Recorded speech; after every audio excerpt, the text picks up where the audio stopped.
This is my 2017 Mustang GT. Last night I had a chance to drive a 2017 Camaro SS1LE. This is a performance fat car with some fat rubber, slightly better brakes, exhaust, and a little bit of mods here and there. If you want to watch some of that stuff, just go to my channel, as they say.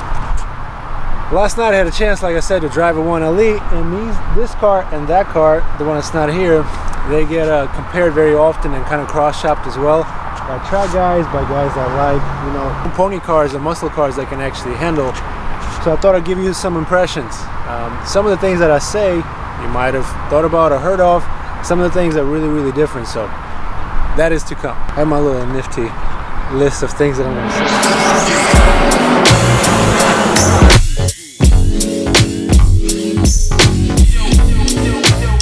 Number one, looks.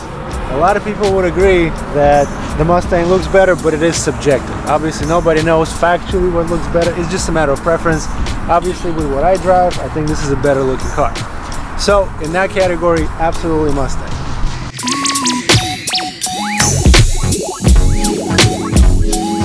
Engine. Okay, now that is a controversial topic. Basically, this is a 5-liter Coyote engine. It's been around forever. In a 6.2 LT1 in the Camaro, the same deal that comes in the Corvette. Again, I don't think necessarily there's a wrong answer when you get to these engines. Because of what I drive, I really do enjoy this motor a little bit more. I think it sounds better. I think it revs out a lot nicer. I think the red line on the 6.2 is like 6,200, 65 maybe. This, I think redline stock at 72, but that can be raised at any point. So I would give the engine category absolutely to the Mustang. Brakes, okay. Yes, let's go in there. That's those brakes. These are 6-piston Brembos, okay, and they are excellent. Those are excellent brakes. They grab really hard. They have great initial pedal feel. As soon as you touch it, it grabs really, really, really hard. And actually, even without a ton of mods, they feel great at the track. With pads, absolutely perfect. Camaro brakes, I did not like.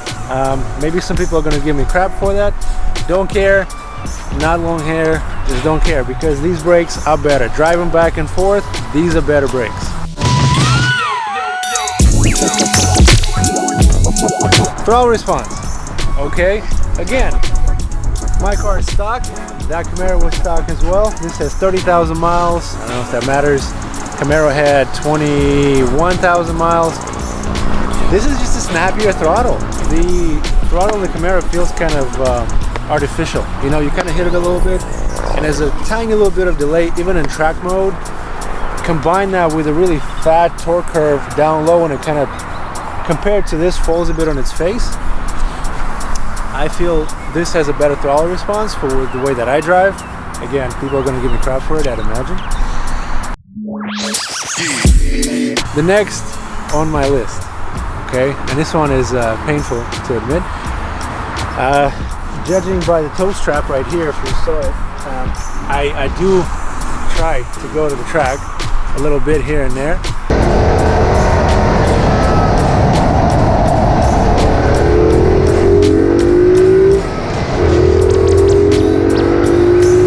And there is no denying that the Camaro has a superior chassis. There's no question about it. It's not up for discussion. It's not up for debate. It's a fact. From the moment you get in it and you drive 10 feet, the Camaro is stiffer. The Camaro is more responsive to the steering inputs. The Camaro sitting position is better. Chassis and handling, this one and the Camaro are in two different leagues, and the Camaro is like 2 steps above. I mean, if you need any more proof, excuse the plane, if you need any more proof, apparently Camaro 1LE, that generation, around Laguna Seca is faster stock than a 458 Ferrari. I mean, this is a pig compared to that. So, chassis category, there is no debate, there is no challenge. The Camaro is way better.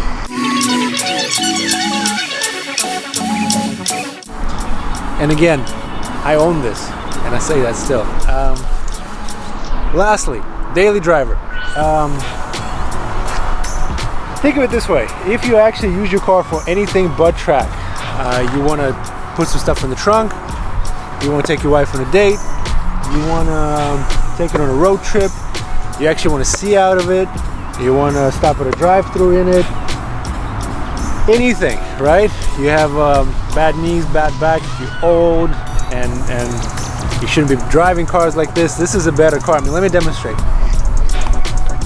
Getting into this is way easier than getting into a Camaro because partially off that crappy sitting position. It's a lot easier to get into the Mustang than it is into a Camaro, and it's a lot easier to see out of, obviously. Okay? I mean, I'm not going to go into too much detail. The transmission, way better in the Camaro. Clutch, pickup, and clutch travel is not like this. 3 feet long. Feels better in the Camaro. In summation, folks, what I'd like to say is this. Any video you look up on a Camaro versus Mustang versus 1LE, there is no debate that the Camaro is a better car in terms of track performance. You could take it as face value or try to do what I did and actually drive one back to back. I drove this to the dealership, set in a 1LE, and drove it for, you know, what was it, like 15 minutes maybe? Again, within 10 feet you'll realize it's true. The Camaro is a better car in terms of handling, chassis dynamics just in general. It feels better, it communicates better through the steering wheel. It sits better on the road, it's slower, the seat is lower, the clutch is better, the transmission better. I mean, all of those things are better, but the Mustang has a sweeter engine. I think by far it revs out nicer, it doesn't run out of breath, you know, at the top, at least stock for stock. It revs way more engaging, and a high red line as well. It has, to me, a nicer torque curve. It kind of doesn't just hit you really hard down low and tapers off a little bit. This pulls a little bit better. Has better throttle response, in my opinion, and better brakes. Couple that with some better visibility and better livability. I mean, honestly, it's still a pretty valid comparison. I just wish they got rid of the shitty transmission, which hopefully in one of the future videos, if the budget allows, I'll put a Barton short throw shifter in it. But thank you very much for watching. If you have any comments, questions, dislikes, and hate to throw at me, please do, because that still contributes to the visibility of my channel.